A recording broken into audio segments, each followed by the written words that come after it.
Hey, good evening. It is 8:20 my time, which is who knows what time it is your time. But I just wanted to thank you for joining me tonight. So tonight we're going to be talking about something that I struggle with and that other people I know struggle with, and I'm not going to drop names or anything like that because that's not how we do this, okay? But so let's go over a few things first. The first thing is that you are valued. And the second thing is that you're a person that people want to know, that you'll always be valued, and that you're a person. Remember that first and foremost. And people make mistakes, and people screw up, and people do this and people do that, and don't berate yourself so much for making a mistake or having this problem or having this issue or surviving through something. Okay, good evening, everybody. So the first thing that we're going to do is I'm going to hopefully show some pictures, okay? So let's see what we got. All right, so give me one moment. I got to share my screen here. Now we're going to see some infinity views, so I apologize, but that's just how it goes. So this is the hobby that I'm quote-unquote known for. This is it, right? Like Lego, holy crap, Lego. That's a lot of Lego, right? So any sane person, hey, Linz, would see all of that Lego and be like, why do you need that much? Well, there's a couple of reasons. Mostly so you can build, so you can mock, so you can do whatever, okay? And Lego, is small, so you get a lot of pieces. And then there is a situation like this. I'm going to share my screen again. I apologize. Oh, can I actually? Holy smokes, I can do the thing. I didn't know I could do this. So we're sharing this, right? We are. Okay, so cool. So let me try to get that zoomed in just a little bit more. I'm probably going to get in trouble because there's a person in this picture. But that's a lot of cows. Right? Like, that's a lot of cows. Like, move over. That's a lot of cows. I understand that people collect things. I collect things. Hell, I have action figures and Hot Wheels and everything else in the world, right? Okay? And having a collection is healthy because it shows that you have an interest in something. It shows that that you're a creative person, or you like to hunt, or you like to fish, or whatever, okay? Okay. So we've established that it's okay to collect things. That's a good thing. But is it a good thing when you cross a line? Is it a good thing when you don't know that you've crossed the line? So, say, for example, I'm really into Lego, and I buy the same set over and over and over and over and over and over and over again because I really like this set. And then when you open up my closet, there's 300 sets sitting in boxes, all stacked up nice and neat, okay? Why did you buy that many? Well, I'm going to do this with it. Okay. Months roll by. Those sets are still in your closet. Months turn to years. Years turn into a decade. Decade turns into 20 years. You eventually die, and now your children have a stack of Lego sets that have never been opened. And yeah, it's not good. So there's a difference between collecting and hoarding. So I buy Hot Wheels. This is the example. This is the best example I'm going to be able to give tonight. I buy Hot Wheels, but I don't go out and I buy every single Hot Wheel that comes out for this year. It's not like I'm looking for everything, okay? I stick to my role, which is I like Batmobiles. I like Batman. I like some pop culture. So I stick it to it. I just buy those because I like them. I like to display them, obviously. Same with my action figures that I think are neat, so I card them and put them on the wall. But when you say to yourself, I need to buy every Star Wars action figure or every Hot Wheel that comes out, and you have to pause and you have to go, I think I have this. I'm not sure. But you buy it anyway. And you put it up on the wall, and then you look at it and you go, oh, I have this one. Well, whatever, right? Like, not a big deal. I'm a collector. I need to have multiples, one for display, one for play. I got to sell it. But you get so emotionally attached to that thing you bought. And you're just like, okay, this is it. This is how I live now because I have 2 of these. Well, now I have 3. Now I have 4. Now I have 5. Now I have 6. Now I have 7. Now I have 8. Now I have 9. Now I have 10. Okay? So you can see how it can build. I'm guilty of it. I seriously am. I'm going to give you an example right now. I own 3 of these on accident. Absolutely 110% accident. I didn't know that I had one of these already. I saw one in the store and I bought it. I saw another one in the store and I bought it. And then I had 3, and now I'm going to sell these on eBay. So there's that. But,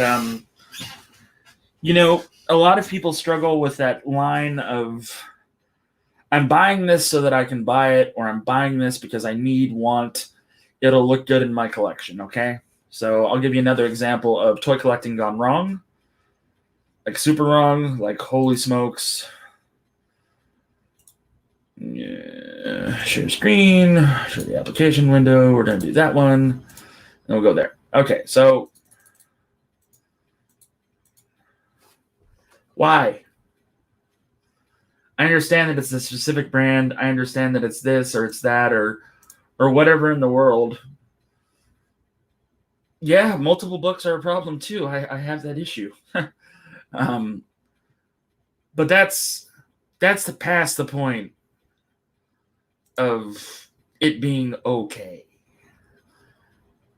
And then your house starts to look like a used bookstore, a used toy store, whatever, okay? So a lot of people buy things because they think that retail, how do I put this? They use retail as a treatment. I feel empty and hollow inside. Well, I'm going to go buy this. Okay. And every time you feel empty and hollow inside, you go out to the store and you buy this. You buy whatever, okay? Whatever product it is, but it's of the same product over and over again. Especially when you're collecting. It starts to turn into an obsession, and it starts to build slowly. And then you realize, or maybe you don't realize, but maybe your friend tells you, bro, what's going on here? So it's like that with toy collecting. I'm guilty of it too, Lindsay. I'm super guilty of it. It's like that with toy collecting. The state of toy collecting these days is pretty crappy. Distribution sucks. Everything is terrible. So when you see the thing, you buy the thing, and then your toy sits in its box and it goes up on a shelf and you're displaying it. And then your shelf that you have in your house becomes 2 shelves, then 3 shelves, then 4 shelves, then 5 shelves, then 6 shelves. Right, and it starts to build. And it's not like stuff that's been taken out of a box or anything like that. It's stuff that's sitting in a box, sitting on your shelf. Well, why don't you take it out? Well, it'll decrease the value. Yeah. And you have all of these things that you think you need because it fills a hole. All you're doing is ripping that hole wider, because that hole will never be filled up with any amount of crap that you buy. Sorry. I guess that might be hard to hear. Maybe that's not something that people want to hear. But it's never going to happen. You're never going to buy something and you're going to go, my life is fulfilled. It's never going to happen. It's never going to happen. And a lot of collectors, a lot of Lego enthusiasts, a small percentage of Lego enthusiasts gets this in their head, and that they need to buy every set that has ever come out. And you know what happens? It gets thrown in a box, and then it gets buried in a basement. And then you don't give a crap about it anymore until, hey, can we get rid of this box? No, it's got my Lego sets in it. You didn't care about the box 10 minutes ago, but since you attached a sentimental reason to like that box, it's just there, always in the back of your head. Like, well, this box holds this. We can never get rid of it. And then that box turns into more boxes. You see where I'm going with this. It multiplies because you think that you need this, because you love it, because you like it, because you just want to hug it and make it gushy and it's yours. Hey, Joseph. And that's the problem with collecting and hoarding and everything else in the world. I'm super guilty of it. I have a room full of Lego that's an unorganized mess, and I hardly build. It's a true story. But I won't get rid of it. So there's that. And it's a trial and error, and it's something that we build up to and that we try to just... I'm sorry, I'm talking to people on my phone, and that's incredibly rude. And it's something that we all do because we think this ice cream will be good for us. And so when you're collecting something, you think to yourself, you have to have all of this in the line. You have to have all of this. You have to have all of that, all of this, all of that, all these things. I've come to the realization that when I am collecting things, which is, God, ever present in my life, with Hot Wheels and action figures that I want, and sometimes Lego, there has to be a specific line you can walk down. Like, we'll take DC superheroes, for example. Okay, so DC, Todd McFarlane, has some amazing figures out there. He really does. He's knocking it out of the park with his sculpts. I'm a big DC fanboy. I've loved everything he's put out. Yep, that too, Joseph. If it were up to me, I would buy two. One for play, one for display. In a box. The other is out and about. But I have to control that urge. And I can't buy every single figure. So I buy the figures that I want. The figures that I like. That way, when I look at those figures, I don't go, why did I buy that? You know? And that's something important to remember when you're collecting or starting a collection. Is that if you have regrets afterwards, and it's not a fleeting regret, like if you walk into a room and you see it and you go, why the hell did I buy this? And it's still within that week, pack it back up, find the receipt, and return it. Or sell it, or whatever you got to do. It's just that simple. So I'll give an example of this. So I have the Plasma Series Ghostbusters, which just came out. I bought all four because they were on. Well, I got them over time. You know, I paid $20 for Egon and Peter, and then the others came at a discount. They're like $10. So I bought them because I had Christmas money and birthday money. And I was like, "Yep, doing this." And then I found out that Target was releasing a Plasma Series Ecto 1. So I bought it. I got home. I put the figures in it, and then it wouldn't fit. I'm not making you feel bad, Chris. And then the figures didn't fit. The figures didn't fit in a flagship vehicle for an action figure line. Every time I saw it, why did I buy this? So I packed it up and I took it back. Because being a completionist was not worth it for me. I didn't want to put another Ecto 1 on display. Hell, I have 4 of them. And that's not counting the Hot Wheels. And I get it, and I get that some people are completionists, and I get that some people, that's just how they collect. But when you step into the hoarding line, when it's no longer an organized, serene-looking place, which is where I'm sort of at right now, but I'm also in the middle of moving everything, that's when it becomes a problem. That's when it's a situation you need to look at. And if your friends are telling you, if your parents are telling you, if your family's telling you, if you have to walk into your room and take a giant step over the crap that's in front of your door, you have a problem and you need help. There's plenty of places to get help from. Your local mental health joint, for one. There's a couple of numbers. I advise that you go and get that help because this will be a plague for the rest of your life. When I did it, I had 4 times the amount of Lego that I have right now, and my office was a complete and total disaster zone. Empty boxes were everywhere. There was dog crap on the floor, but that I just covered up with boxes. Cigarette butts all over the place that I just covered up with boxes. I used empty boxes as cigarette ashtrays. But when I got rid of all that, when my friend finally was like, I'm going to help you clean this up, that helped. And then I sold a bunch of Lego. And what you need, so we'll talk about the after.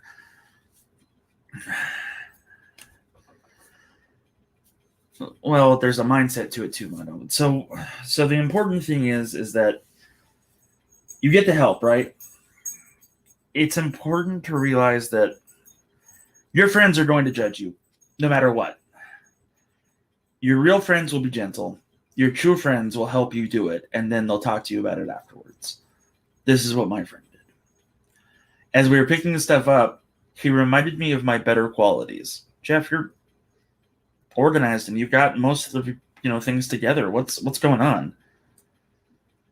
And it's because I felt empty inside. It's because I was in a marriage that was going downhill. I was in a marriage that I didn't want to be in anymore. And I was being a robot for a woman that I didn't want to be with anymore. And I let that presumed product fill a hole that I thought that I had. That I know that I had. I still have that hole. I still struggle with buying things and then just letting it go. And I still struggle with walking that line between collecting and hoarding. And it's really difficult. Get that friend that understands. Get that friend that will be there for you. Get your wife, get your girlfriend, get your boyfriend, get your asexual partner, get your no gender partner, whatever. Okay? I don't say this to be a jerk about it. I say this because I don't know how to say it properly. Yeah, that's horrible. That's bad, Moto. But walk that line. Get the help that you need, please. That's all that I ask. That's all that I do with these things. I urge you to get more help. Maybe help identify a problem. Maybe help identify what's going on. Maybe see the pattern that you don't want to see because you're too angry to see or too sad to see, which happens. A lot of the times when you realize that you have a problem, you regret that problem, so you ignore it. Wow. I wish somebody would have helped too, Moto. Jeez. That friend, that family member, that whatever that's there for you, and don't be too hard on yourself. Yeah, that's another one too. You're buying something just to own it.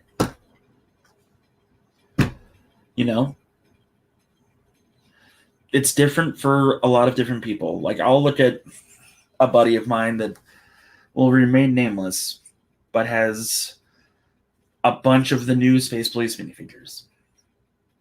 I know he doesn't have a problem because I know he's going to use every last one of those in an awesome mock. Exactly, Chris. When you give into that negativity, when you give into that hopelessness, you start going down the drain super fast. Pray, talk to your pastor, talk to a shrink, talk to somebody, though. That's all you need to do. Find somebody that you think will help you. Pastor, shrink, family member, hotline. It's all there. It's all on the internet. Just Google it. You'll find it. I promise. I usually have links for that. I didn't tonight because I was a little preoccupied with a story about a swan. But just remember that you're a valued person and that you matter and that you have the right to be happy and you have the right to live a life that you want rather than one that you are stuck in. This is the last Sunday. I'll see you all at the end of February. Have a wonderful night. Thank you for joining me tonight. I appreciate it. Just have a great night. Take care, everybody.